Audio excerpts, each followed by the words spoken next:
So we'll see what we're up against this round. And this is a really strong starting hand. We have some early hand disruption and a ramp spell, so we'll keep. Alright, and this looks like we are up against the mono red deck. So let's see if we're able to power past them. I think it makes the most sense to play out Temple of Malady here. This will allow us to play anything in our hand on turn 2. And I'm going to keep the Forest just so we can avoid shocking ourselves to play out a Growth Spiral. Ooh, alright, so they're going to steal my Forest. So we will have to shock here. And the question is, do we want to Thought Erasure or Growth Spiral? I can't imagine that we're able to win this game if we don't ramp out to some of our bigger threats. So I am going to Growth Spiral here. I'm going to do it on their turn though. There's really no benefit to doing it on our turn, and this at least gives them the least amount of information.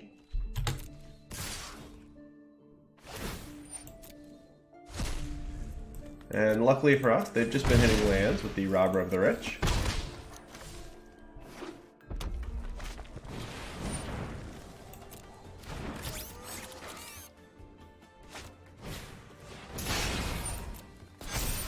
Alright, so definitely in a bit of a bind here in game 1.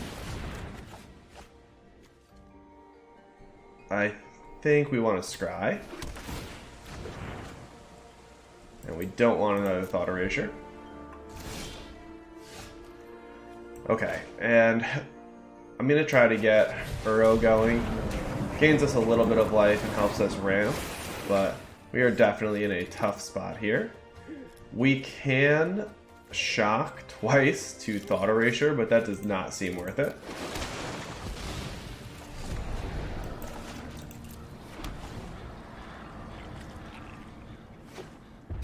Alright, let's see what they've got. So, Torbrand would be the scariest here, and sure enough, they do have it. You're gonna take a lot of damage here. Oh, and they hit our one piece of early interaction as well.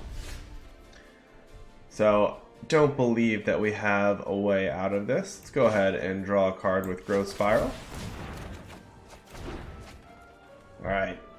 And we gotta throw in the towel there, but post board we have a really nice anti-aggro package, including the 4 Lovestruck Beasts. So, you can go ahead and bring that in. Masker Girl is excellent, as is Ritual of Soot. Also, the Aether Gusts are quite good. You can get rid of 2 copies of Casualties of War. I kind of like keeping 1 in if we can, just to be able to destroy an Embercleave as well.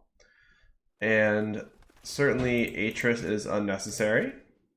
Tamiyo, also I think a little bit too slow. Well, let's get rid of the 4 Thought Erasures first. And,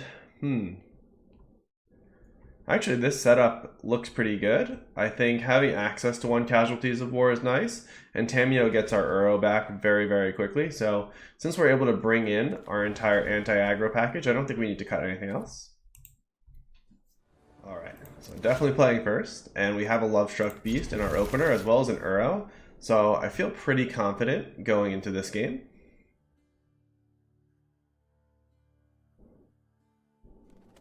The other nice thing about having Tamiyo still in the deck is we do get the ability to quickly buy back something like a Tyrant Scorn if we need to. So having access to that option is good as well. And we'll go ahead and play out our 1/1.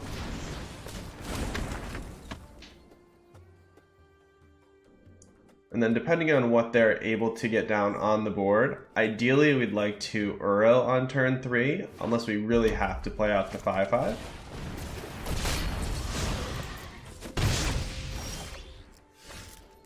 Okay, let's go ahead and scry here. And Growth Spiral is not particularly helpful. I'm going to leave the 1/1 back just in case we do have the opportunity to block something. I don't really want to just chump block the Fervent Champion for 1 damage, although that might have stopped the light up the stage, so I should have considered that a little bit longer.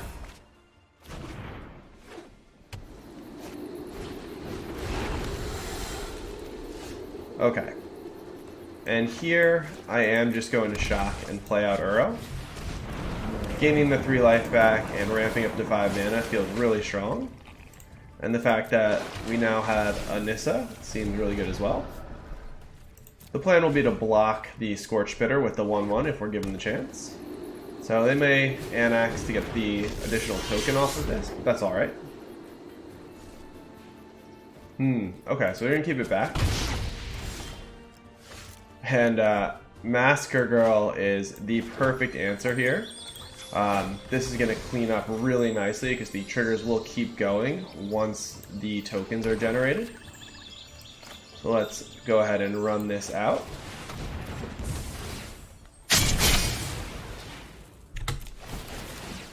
So this is just a really clean answer to the entire board, even with Anax out there.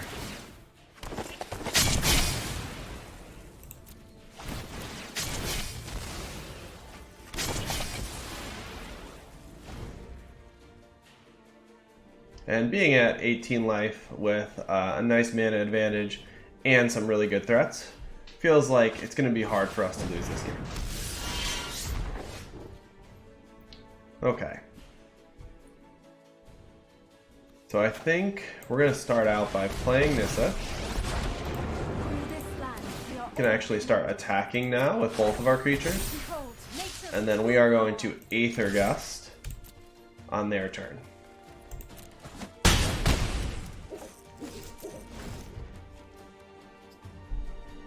So we'll see what they play first, and most likely we'll end up just Aether Gusting this Anax.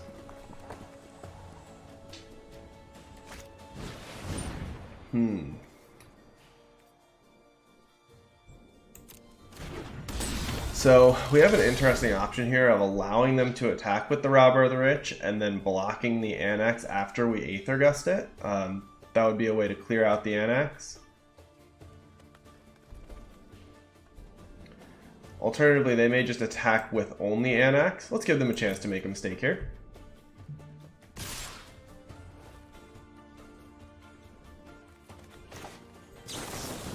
Oh, actually, we definitely want to block first. And even if they have something like Rimrock Knight, I'm happy to just get this Anax off the board.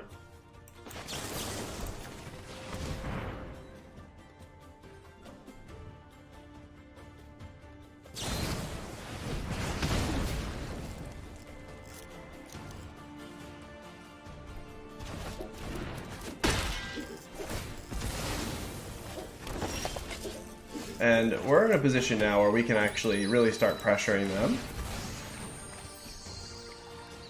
Go ahead and get an island here. Let's play out Tamiyo.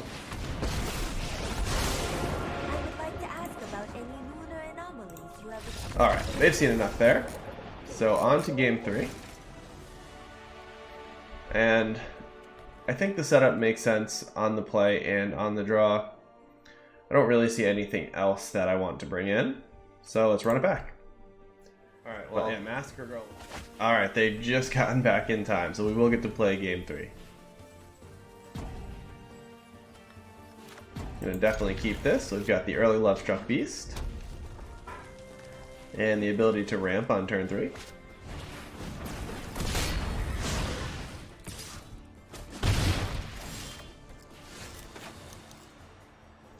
And since we can't block here, and we don't have a turn 2 play, I'm actually going to play this tapped, as it saves the most damage.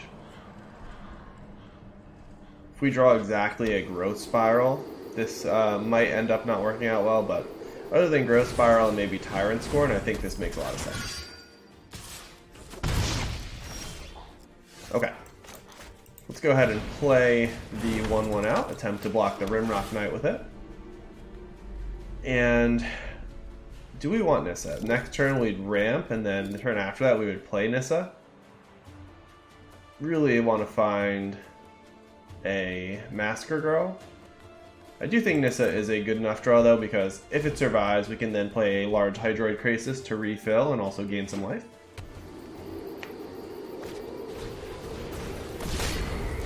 They we've got the pair of Fervent Champions. If they have a Stomp, this is painful. Okay. So we are going to take quite a bit of damage here. 7 to be exact.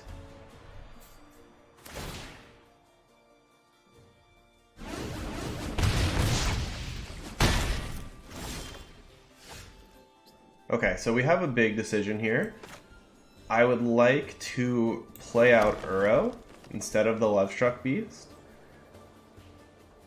If we play Lovestruck Beast, this does stop their attacks. Even if they have an Ember Cleave, we'd be able to trade with one of their creatures. So, Lovestruck Beast, they probably attack with everybody, and we take 4, but they lose a Rimrock Knight. If we Uro...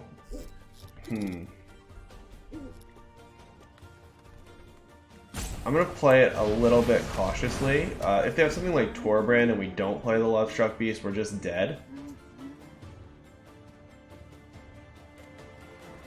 So this gives us the best chance of surviving until we stabilize.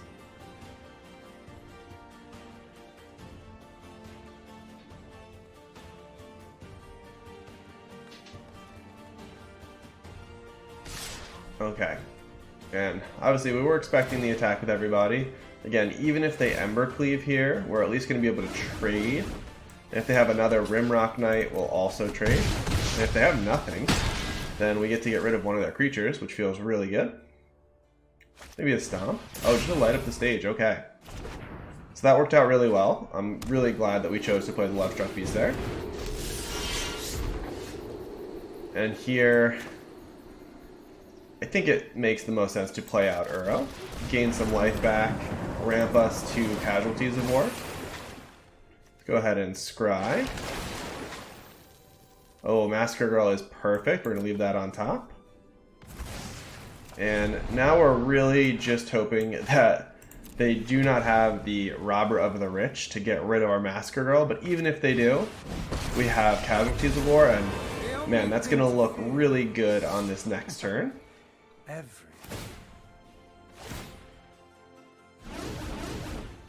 Okay, so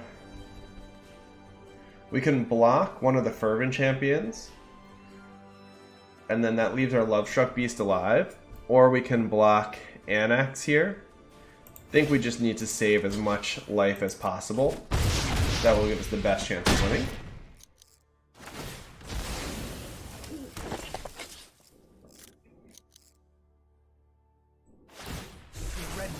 My friend is here to help you. So Massacre Girl clears the board, leaves us at 5, and that feels fairly safe. And then on the following turn, we can Casualties of War. I could also consider Nissa, but that doesn't feel good enough right now. They have too many attackers. Let's go ahead and clear the board.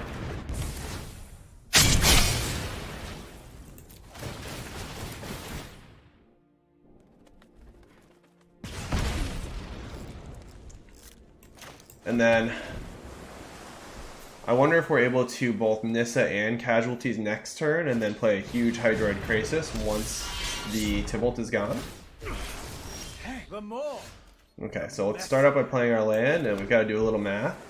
We have two temples. So we can Nissa, leaving up not quite enough to also Casualties of War. This is tough. So we'd have to have 3. Yeah, we'd have just 5 mana left. Which means we could bring back Uro, though. Maybe that is the best play.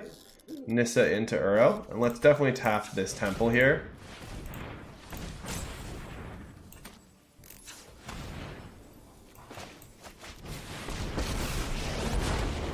Together, we will prevail. Go ahead and bring this back. The land fights for Oh, us. unfortunately, we don't have enough in the yard for Uro. Alright, so we'll just keep this up as a blocker here, and we can Uro on a future turn.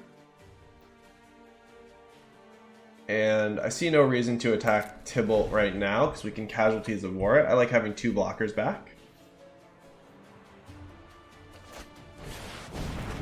Alright, we can still survive this, so not too worried here.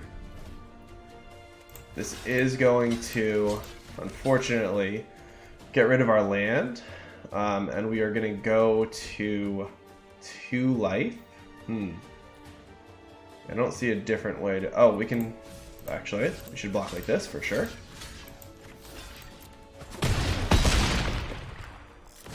Alright, and now we can Casualties of War, and then Hydroid Crisis.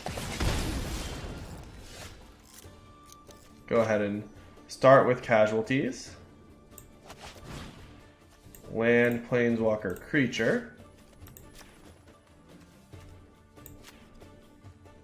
I definitely don't want to blow up Nissa. We'll go ahead and scry here. Don't want the Overgrown Tomb. Let's animate this land for our maximum mana gain. And gain a little bit of life back. 2. Can only play a 2/2 here.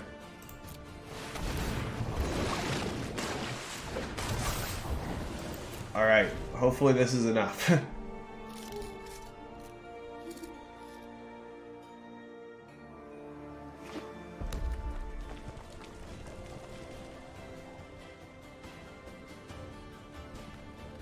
So even in Embercleave, we're able to survive at 1. Man, what a close game.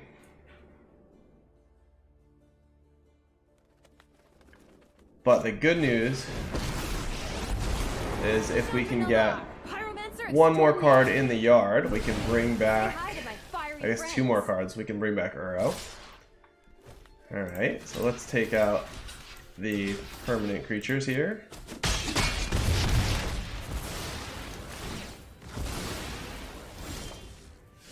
That is a good draw for sure. So I think we first get rid of Chandra. Actually, I just want to really maximize the amount of life we're gaining. Let's do this, because we can kill Chandra with the Masker Girl. And then we'll still have multiple blockers up. The land shall conquer